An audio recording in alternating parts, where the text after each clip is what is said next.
see my hair and welcome back to my team. So today I'm going to try and put some of the slime into this puppet. So let's just poke one hole first, which is the middle one. And let's grab our stick and just take some out. Maybe like this. Yeah.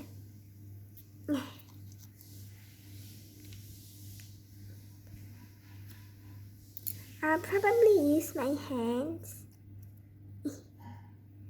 instead of the stick.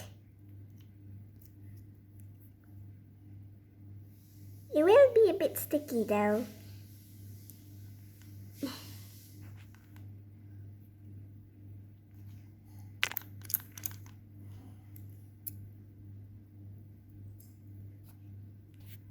So let's put this in here.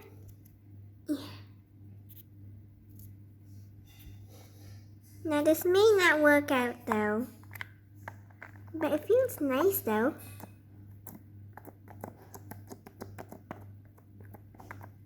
Now let's see if we can take it out.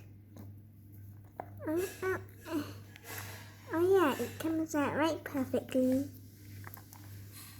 I guess that's pretty much it. So we'll see you tomorrow on the next video.